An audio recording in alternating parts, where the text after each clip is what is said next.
The Battle of Midway, June 3rd to June 6th, 1942, was one of the decisive naval battles of history. The engagement was decided entirely by air power, with no surface gun action.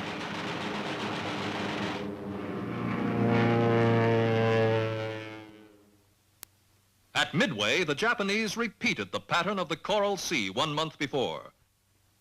They approached in widely separated groups, seeking to draw out the American forces, and included a secondary operation, the Aleutians. The Doolittle raid on Tokyo of April 18, 1942, strongly influenced Japanese plans. The Japanese High Command accelerated their advance into the Solomons and New Guinea.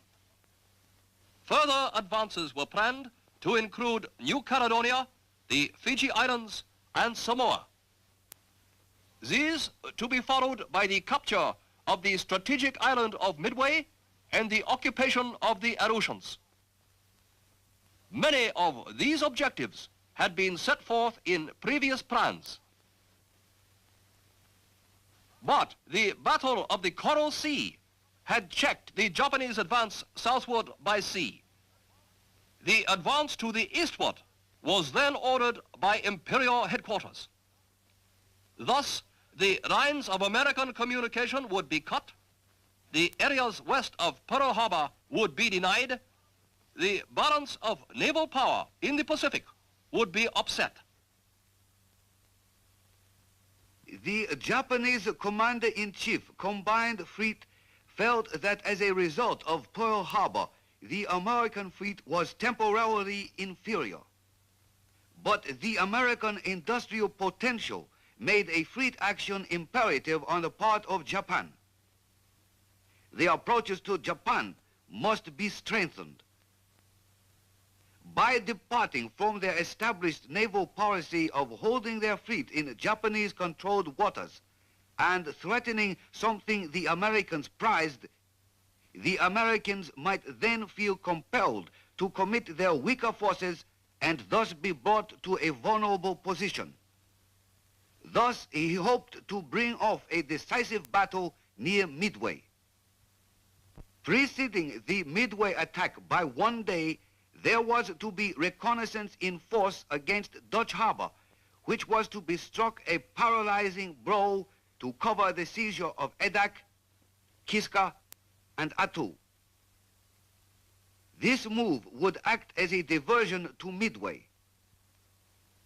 Kiska and Midway could be used as bases for barrier patrols to detect any surprise penetration toward the heart of the empire.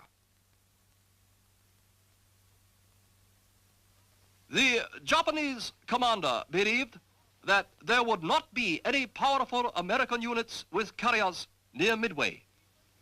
He believed that the Americans patrolled daily west and south of Midway at a radius of 500 miles, but were not as vigilant in the northern area. He estimated the defenses of Midway to be strong and that submarines operated in the area. That Midway had 2 squadrons of flying reconnaissance boats, 1 squadron of Army bombers, 1 squadron of fighters, and that this air strength could be doubled in an emergency. This was an excellent estimate.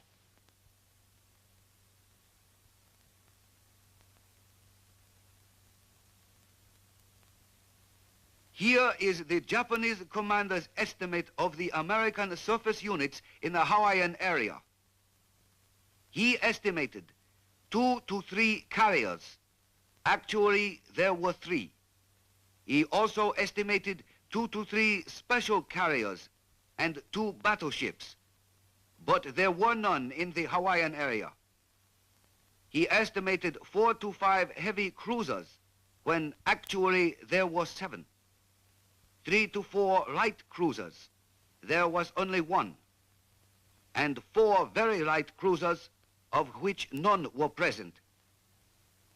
His estimate of 30 destroyers was correct, but at the time of the battle, only 14 were in the Midway area. His estimate of 25 submarines was correct.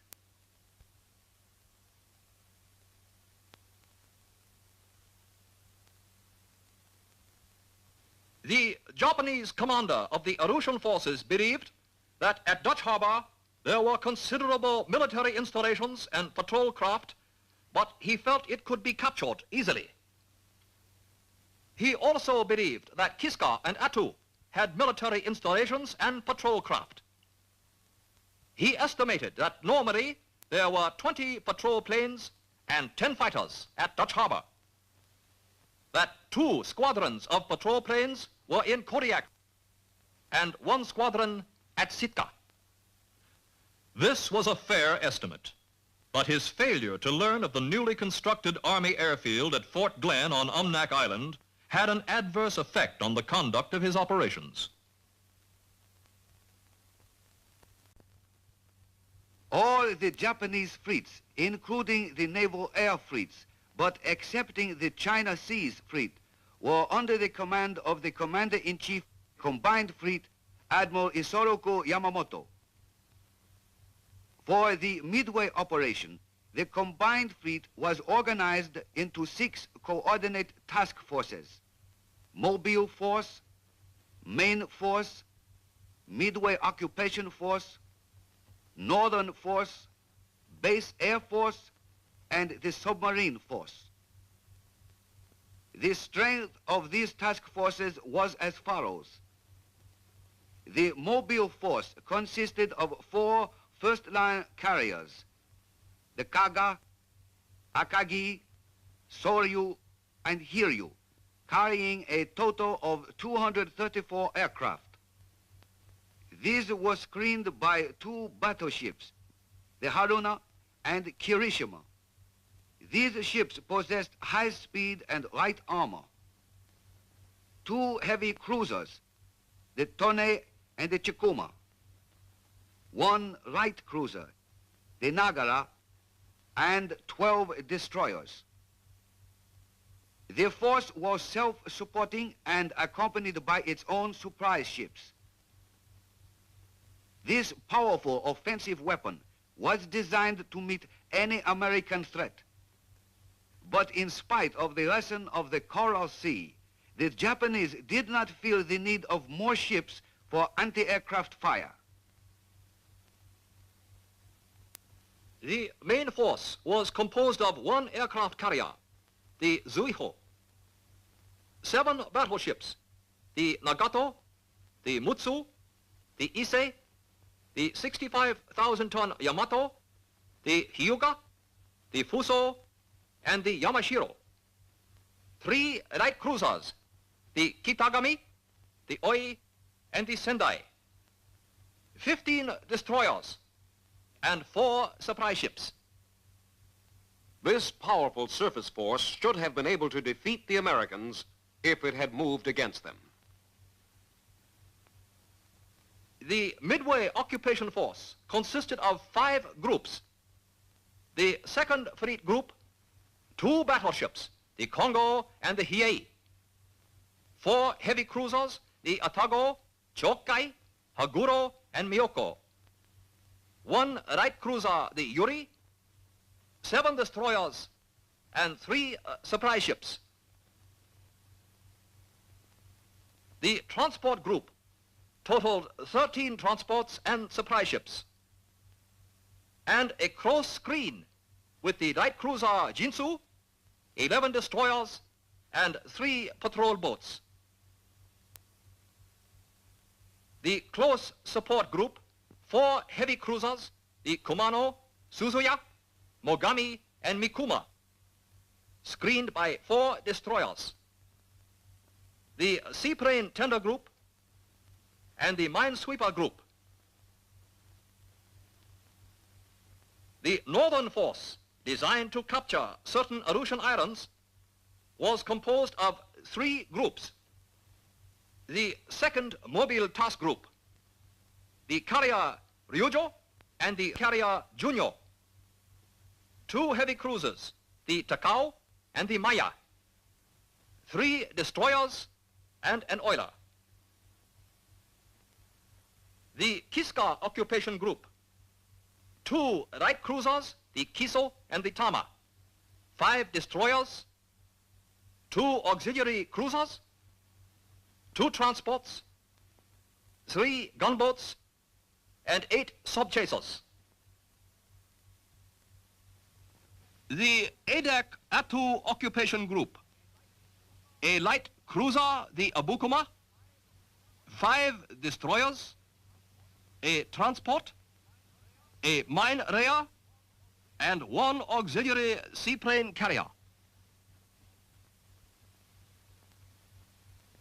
The Japanese forces proceeded toward their destination more or less independently. The Mobile force left Hiroshima Bay May 26. At a point 450 miles southeast of Tokyo, it rendezvoused with its supply units.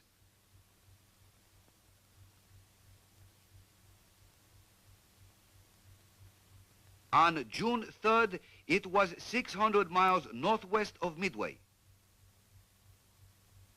The main force also departed Hiroshima Bay May 26th.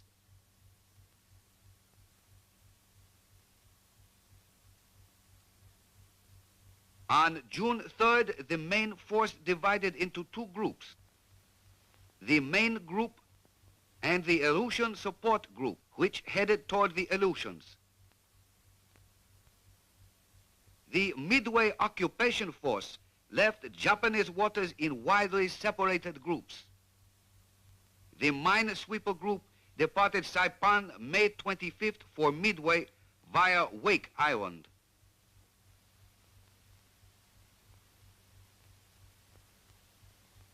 The transport group, the seaplane tender group, and the coast support group left Saipan May 27th and 28th.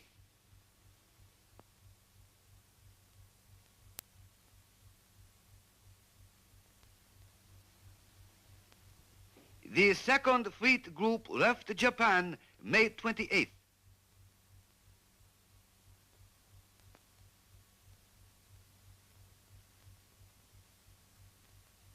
This group took position on the left flank of the transport group, seldom closer than 50 miles. The northern force left Japanese waters in 3 separate groups. The Second Mobile Task Group left Honshu Bay May 25th and headed for a point 400 miles from Dutch Harbor.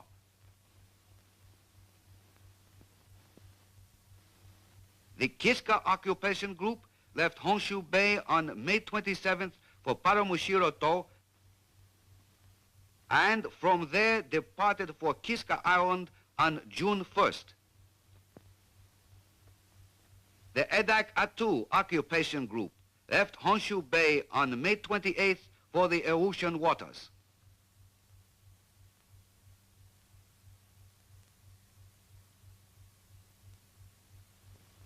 These were the positions of the Japanese forces at 0900 June 3rd. These were the American forces in that area at that time. Throughout this film, the movements of the Japanese forces will be shown in black, the American forces in white. The broad Japanese plan for the Midway operation appears sound, but the wide deployment of the principal forces does not appear sound. The main force could not support the mobile or the occupation force unless they retired upon the main force, which was 600 miles to the westward of the mobile force and an equal distance to the northwestward of the occupation force. The deployment of the northern force was well planned. The raid on Dutch Harbor did succeed in furnishing a diversion from Midway.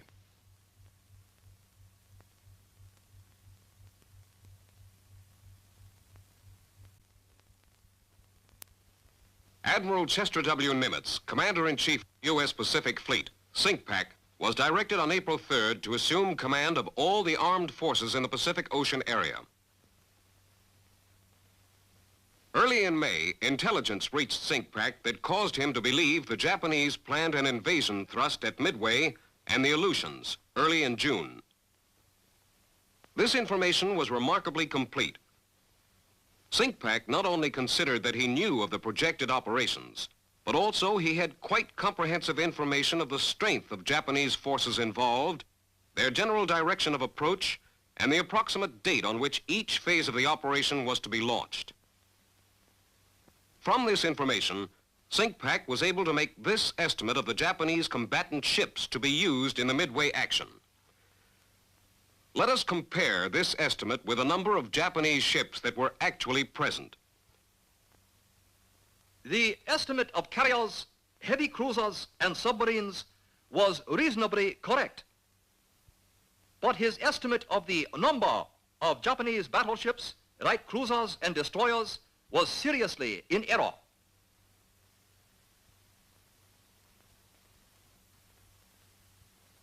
Commanding Officer Naval Air Station, Midway, expected that the Japanese carriers would not launch their planes at a greater distance than 200 miles. A search to 700 miles, the limiting radius of a PBY under bomb load, seemed adequate to meet this condition. He placed in operation a 22-plane search with PBYs. These searches were augmented by an 800-mile search from Oahu and a 700-mile search from Johnston Island to cover probable approaches to Pearl Harbor. Commanding Officer Naval Air Station, Midway, also knew that ordinarily an area of reduced visibility could be expected about 300 to 400 miles to the northwest of Midway. He felt that the Japanese commander, after leaving bad weather, would wait for dawn to fix his position before launching planes. Since dawn was about 04:15, the Japanese might be expected to strike Midway at 0600. The Japanese actually struck at 0630, June 4th. SINCPAC's commander in Aleutian waters had received intelligence on May 28th that the Japanese had one task group earmarked for the capture of Kiska and another for Attu. But he feared that this information was a deception to draw the American naval forces westward so the Japanese could move in behind them. He estimated that the most probable area of a Japanese landing would be the Umnak Dutch Harbor Cold Bay area, and decided to defend this area.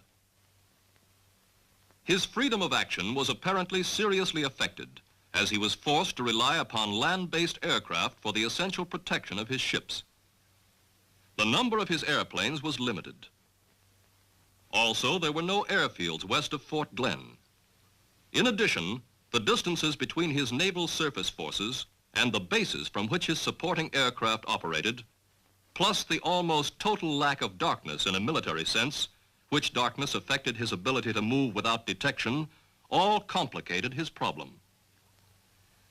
His overall plan for the defense of Alaska appears sound, but his means available were not adequate. The sending of surface forces to the Aleutians was a difficult decision. SINCPAC believed Midway was the primary objective, and here he should maintain strength. But the Aleutians were the gateway to Alaska. If seized, American morale would suffer. Corregidor had fallen only 3 weeks before.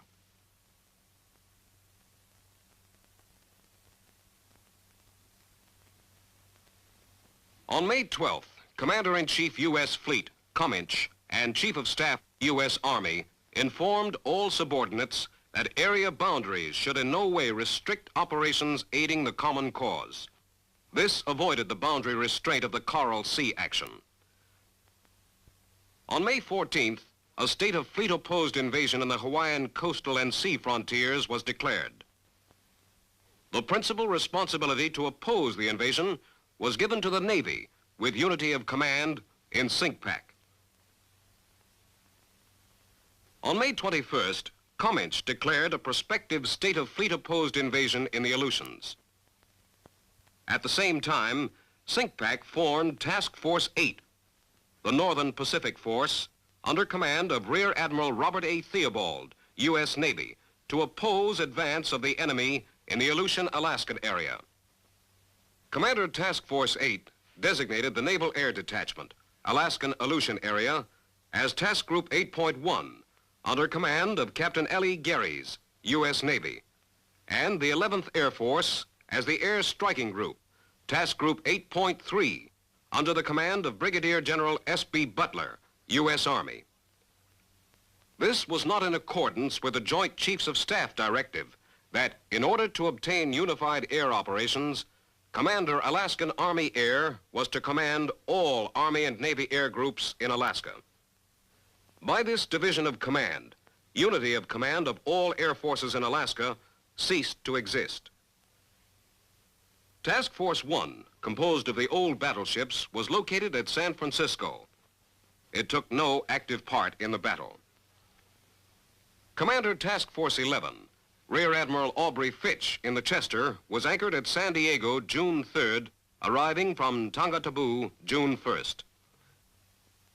Task Group 11.1, the carrier Saratoga, the cruiser San Diego, and 4 destroyers were en route toward Pearl Harbor, commanded by Captain D.C. Ramsey, U.S. Navy, in the carrier Saratoga.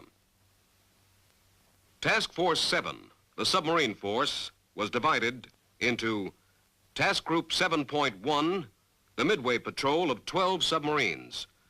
Task Group 7.2, the support patrol of 3 submarines. Task Group 7.3, the Oahu patrol of 4 submarines. Commander Task Force 7 was Rear Admiral Robert H. English, U.S. Navy. He stationed his submarines as indicated because SINCPAC's intelligence pointed to a Japanese attack through the northwest quadrant. Task Force 16, under the command of Rear Admiral Raymond A. Spruance, had been recently recalled to Pearl Harbor from the South Pacific area. Task Force 16 consisted of 2 first-line carriers, the Enterprise and Hornet, 5 heavy cruisers for screen, the Vincennes, New Orleans, Minneapolis, Pensacola, Northampton, 1 light cruiser, the Atlanta, and 9 destroyers, the Phelps, Balch, Ellett, Maury, Monaghan, Warden, Aylwin, Benham, and Cunningham. Task Force 17, under the command of Rear Admiral Frank Jack Fletcher, with the carrier Yorktown damaged in the Battle of the Coral Sea, arrived in Pearl Harbor May 27th. The rapidity of emergency repairs allowed Task Force 17 to sortie 3 days later. Task Force 17 had the Yorktown, a screen of 2 heavy cruisers, the Astoria and Portland, and 5 destroyers, the Russell, Hughes, Morris, Anderson, and Hammond.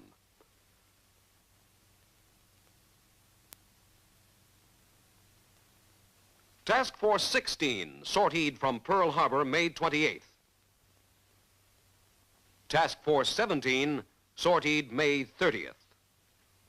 Task Force 17 rendezvoused with Task Force 16 June 2nd. On June 3rd, they were 320 miles from Midway. The 2 task forces operated independently. It was then believed that a 1-carrier task group could maneuver better under air attack and avoid collisions. This striking force, Task Force 16 and Task Force 17, was the main opposition to the seizure of Midway. Its air groups were well trained, although the Hornet crew lacked combat experience in the Pacific. SINCPAC placed this striking force where he could either outflank the expected Japanese forces or transfer it to the Aleutians. Cominch directed SINCPAC to oppose the Japanese forces by attrition tactics only and not to unduly risk cruisers and carriers. In compliance, SINCPAC directed his striking force commanders to be governed by the principle of calculated risk, the avoidance of exposure to attack by superior forces without good prospect of inflicting greater damage to the enemy.